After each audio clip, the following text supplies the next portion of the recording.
what's actually happening. They don't want to go up against each other and the Republican Party. I assume you're talking about the Democrats, but I think the Republicans want to keep things going as they are. Something is buried under this valley that nobody was supposed to find, and in the next 10 minutes, you're going to watch a man risk everything he owns to dig it up. The temperature outside the Colton mining camp has dropped to 11 below zero, and the ground here doesn't just freeze, it fights back. Steel groans in the cold. Diesel turns thick in the lines. And every machine on this claim is running on borrowed time. This is Alaska in the dead of a late-season push, when most crews have already packed up and gone home for the winter. But Jesse Colton isn't most crews.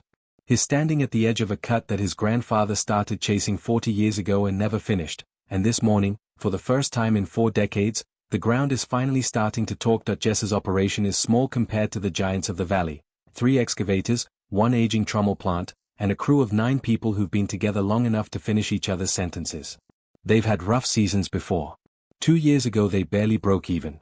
Last year they lost a transmission in July and spent 6 weeks running at half capacity. But this year is different, and everyone on this crew can feel it, even if nobody wants to say it out loud yet, because saying it out loud is how you jinx it. It started 3 days ago with a routine sample run along the eastern wall of the cut, a section of ground the crew had written off months earlier as low grade and not worth the fuel. Jesse almost skipped it entirely. But his foreman, a weathered old-timer named Dale Whitfield, insisted on running one more test line before they sealed that section for winter.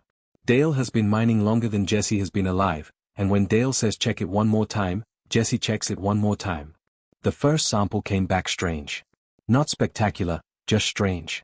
The color of the material was different, darker, heavier, almost black in places where the rest of the cut had been running pale gray. Anyone who's spent real time in the dirt will tell you that color change is often the first whisper that something has shifted underground. It doesn't mean gold. Not yet. But it means the story of this ground just changed chapters, and every experienced hand on site knew it the second they saw it. Then came the density. The excavator operator, a sharp young woman named Marisol Reyes who's been running bucket for 6 seasons, radioed in that the ground felt different the moment her teeth bit into it. Heavier. More resistant. The kind of load that makes an engine work just a little harder than it should for the same size bucket. She's run thousands of cuts in her career, and she said this one felt like digging into wet concrete instead of frozen till. That's not something you can measure with an instrument. That's something you feel in your hands after enough years in the seat. By the time the first real sample panned out on site, the whole crew had gathered around without anyone calling a meeting. That's how you know something's serious in this business, not when the boss announces it, but when people stop what they're doing on their own and drift toward the same spot. What they saw in that pan wasn't outrageous. It wasn't a jackpot moment you'd see at the end of a season. But it was enough. Enough color, enough weight, enough of that unmistakable shine at the bottom of the pan to make grown adults go quiet for a few seconds. Jesse didn't celebrate. He's learned the hard way that a good pan sample and a good season are 2 very different animals. His grandfather used to say that the ground lies more often than it tells the truth, and the only way to know the difference is to keep digging and keep your expectations somewhere in the middle. So instead of popping any champagne, Jesse called for 2 more test lines to be run before anyone made a real decision about committing the whole operation to this section. Those 2 lines came back even better. And that's when the real tension of this season began, because better numbers don't just bring hope, they bring pressure. The moment a crew sees promising ground, every subsequent decision gets heavier. Do you commit the trommel plant to this section full-time? Do you pull equipment away from other parts of the claim that were producing steady, unspectacular gold to chase something that might be bigger? Do you gamble the fuel budget, the maintenance budget, and the last 6 weeks of a short mining season on a hunch backed up by 3 good samples? For Jesse, the math was brutal. Running the plant cost the operation somewhere in the range of several $1,000s a day once you account for diesel, parts, labor, and the wear on machinery that's already past its prime. Diesel prices had climbed all season, squeezing margins that were already thin. If this section turned out to be nothing more than a rich pocket a few feet wide, they'd have burned through resources they needed for the rest of the season chasing a mirage. But if it turned out to be something bigger, a genuine, sustained layer of pay dirt running through that eastern wall, it could be the discovery that finally put the Colton operation on solid financial ground for years to come. Dale, ever the voice of caution, laid out the risk plainly to the crew one evening around the shop heater. He reminded everyone that he'd seen promising ground fool good miners before, more times than he could count. Rich near the surface, then it thins out, then it disappears entirely, and you're left holding a payroll you can't cover. He wasn't telling Jesse not to go for it. He was telling him to go for it with his eyes open, because the ground doesn't care how badly you want it to be real. Jesse spent that night walking the cut alone with a headlamp, something he does most seasons when a big decision is bearing down on him.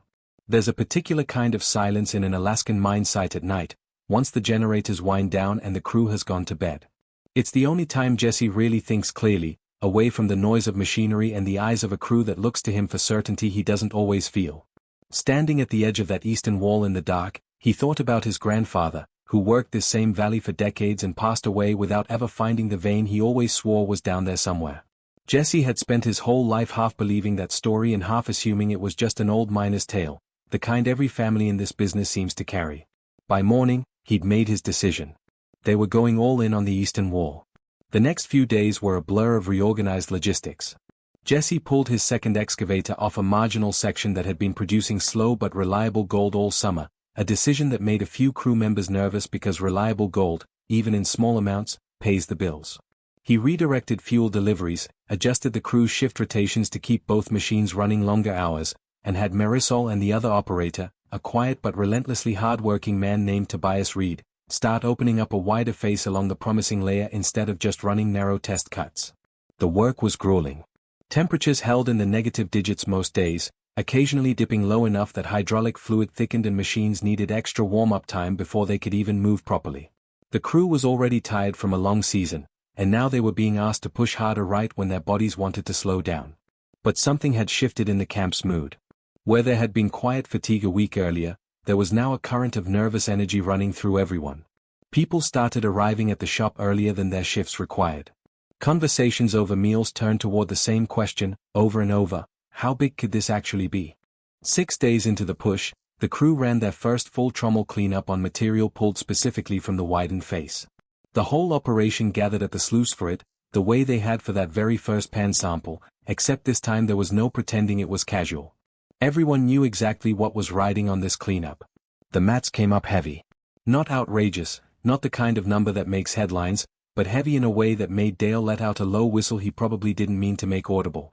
When the gold was weighed later that evening in the office, the total came in well above anything the crew had produced from a single run all season, enough to cover a full day of operating costs several times over, with a healthy margin left on top. It wasn't a season-defining haul on its own. But it was proof. Real, weighed, undeniable proof that the Eastern Wall wasn't a fluke. Jesse allowed himself a small smile that evening, the first one Dale said he'd seen in weeks. But he also understood something that a newer, less experienced operator might have missed. One good cleanup doesn't make a season, and the ground still had plenty of ways to disappoint them. The layer could pinch out. It could shift depth unpredictably. It could run wide but shallow, giving them one great week before returning to ordinary numbers.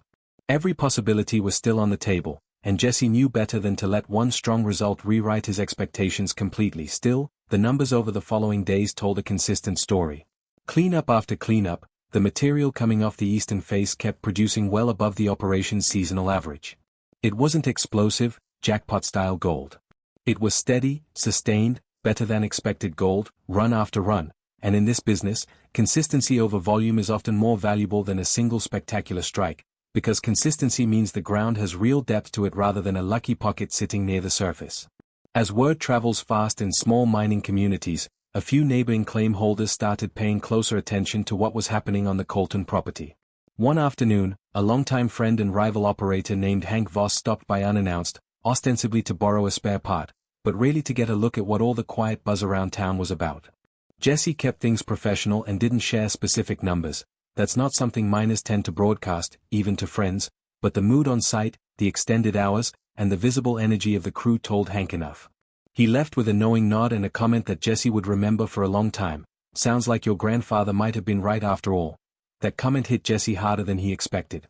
His grandfather had spent the better part of his life convinced there was a substantial vein running somewhere through this valley, a belief that some in the family had quietly treated as more sentiment than fact over the years.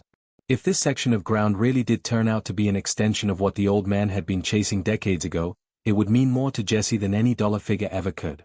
It would mean the stubborn old miner had been right all along, and that his grandson had been the one to finally prove it.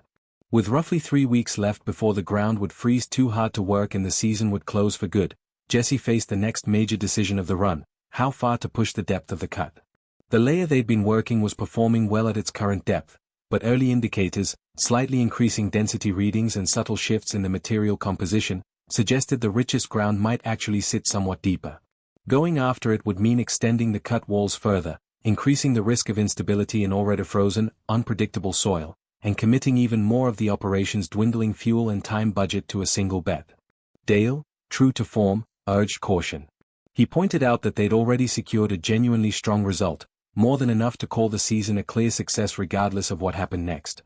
Pushing deeper risked turning a solid win into a disappointing scramble if conditions didn't cooperate, especially with winter closing in fast. But Marisol, who had spent more hours than anyone else with her hands literally on the machinery cutting into that wall, argued the opposite. She'd felt the ground continuing to change the deeper they went, and her instinct, backed by years in the seat, told her there was more down there worth finding. Jesse listened to both sides carefully, the way he always tries to before a major call. In the end, he split the difference, choosing to push the depth incrementally rather than committing everything to a single aggressive cut. It was a compromise that let the crew test the deeper ground without gambling the entire remaining season on a single roll of the dice, a decision that Dale privately admitted afterward was probably the wisest one Jesse had made all year. The deeper cuts, once opened, revealed material that was noticeably richer still.